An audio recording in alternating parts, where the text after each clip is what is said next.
ଜୟ ଜଗନ୍ନାଥ ସାଙ୍ଗମାନେ। ଆଜି ମୁଁ କୁଆଡ଼େ ଯାଉଛି ଆପଣଙ୍କୁ ଜଣେଇବି। ଆମେ ଏବେ ବାହାରିଲୁ ଟିକେ ଗୋଟେ ସରପ୍ରାଇଜ୍ ଅଛି। ଏବେ ଦେଖନ୍ତୁ ଆମ ସାଇ ମନ୍ଦିର ଏଠି, ଆମର ଏଠି ପ୍ରଭୁ ସବୁ ଠାକୁର ଅଛନ୍ତି। ଆମେ ଏବେ ବାହାରିଲୁ ଟିକେ ଏବେ ବୁଲିବା ପାଇଁ ବାହାରିଛୁ। ଗୋଟେ ସରପ୍ରାଇଜ୍ ଅଛି, ଜିନିଷ ଗୋଟେ ଅଛି, କହିବି ଲାଷ୍ଟକୁ କହିବି ଆପଣମାନଙ୍କୁ। ଆମେ ଏବେ ଦେଖନ୍ତୁ ମାର୍କେଟରେ ଯାଉଛୁ। ମାର୍କେଟରେ ବହୁତ ଭିଡ଼ ଥିଲା। ଏଠି ଆମେ ଦେଖନ୍ତୁ ଆଜି ମୋ ଦିଦି ପୁଅର ଜନ୍ମଦିନ ଥିଲା। ମୁଁ ଏଠି ଯାଇଥିଲି କେକ୍ ଟିକେ ଆଣିବା ପାଇଁ। ଗୋଟେ କେକ୍ ନେଇକି ଆସିଥିଲୁ, ଦେଖେଇବି ଆପଣଙ୍କୁ କେମିତିଆ କେକ୍ ଆଣିଛି। ଏଠି ଆସିକିନା ଆମେ ଦିଦି ଘର ଟିକେ ପହଞ୍ଚିଗଲୁ। ଯାଇକିନି ଏଠି ଗଲେ ମୋ ହଜବେଣ୍ଡ ଯାଉଛନ୍ତି, ଦିଦି ଘରକୁ ଯାଉଛୁ। ଯେହେତୁ ଉପରେ ତା ଘର, ଚାଲିକି ଯିବା ବହୁତ କଷ୍ଟ। ଯାଇକିନି ସେଠି ଘରେ ଗଲୁ, ଦେଖେଇବି ପୁଅ କ'ଣ କରୁଛି। ସିଡ଼ିରେ ଗଲେ ଗୋଡ଼ ବହୁତ ପେନ୍। ଦେଖନ୍ତୁ ଘରେ ପହଞ୍ଚିଗଲୁ। ଏଠି ଦେଖନ୍ତୁ ଆମ ପୁଅ କ'ଣ କରୁଛି ବସିକିନି। ଏଠି ମୋ ବଡ଼ ଭାଇ, ଏଠି ମୋ ଦିଦି, ମୋ ଜିଜୁ ସେଠି ବସିଛନ୍ତି।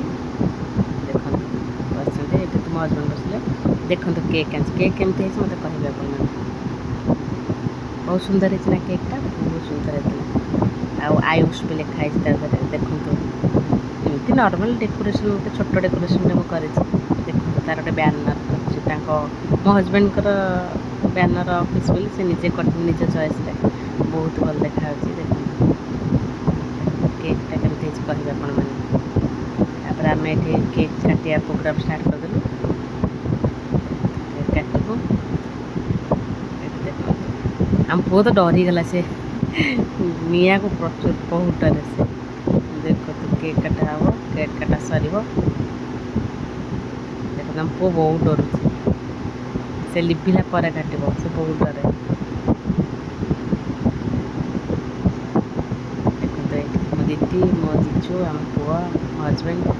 ଆଉ ମୁଁ ତ ଏଠି କ୍ୟାମେରା ଧରିଛି, ମୁଁ ତ ଦେଖାଯିବିନି। ଦେଖନ୍ତୁ କେକ୍ କଟା ହେଲା। କେକ୍ କଟା ସରିଲେ ସିଏ ଆଗେ ନିଜେ ଖାଇଦେବ, ତାପରେ ପଛରେ ତା ମଉସାଙ୍କୁ ଟିକେ ଦେଇଦେଲା ଖାଇବା ପାଇଁ। ତା ବାପାକୁ ଦେଇଥିଲା, କ୍ୟାମେରାରେ ଆସିନାହାନ୍ତି। ଆଗେ ତା ବାପାଙ୍କୁ ଦେଇଥିଲା। ଏଠି ବାପ ପୁଅ ଟିକେ ମସ୍ତି କରିଦେଲେ। ତାଙ୍କ ସବୁଦିନ ମସ୍ତି କରନ୍ତି। ବାପ ପୁଅ ଗୋଟେ ମସ୍ତି। ଏଠି କେକ୍ ଦେଖନ୍ତୁ ମୁଁ ଖାଇଥିଲି ଯେହେତୁ ଅଳ୍ପ, ତାପରେ ଖାଇବା ପାଇଁ ଏଥିରେ ଆଳୁ କଷା, ଘୁଗୁନି ଆଉ ପିଠା। ଦେଖନ୍ତୁ ଏଠି କିଣା ହେଇକି ଆସିଥିଲା ଘୁଗୁନି। ଆଉ ଏଠି ଯେହେତୁ ଆମେ ଖାଇସାରିଲୁ, ମୋ ଭାଇ ନଥିଲା, ସେ ଯାଇଥିଲା ଏକ୍ଜାମ୍ ଦେବା ପାଇଁ। ତା ପାଇଁ ମୁଁ ଦିଦି ଦେଇଦେଇଛି ଚକୋଲେଟ୍, ମିଠା, ଘୁଗୁନି, ପିଠା ସବୁ ଦେଇଦେଇଥିଲା। ତା ପାଇଁ ନେଇ ଆସିଥିଲି, ଆଣିଥିଲି ତା ପାଇଁ ରଖିଛି। ଦେଖନ୍ତୁ ରହିଲି।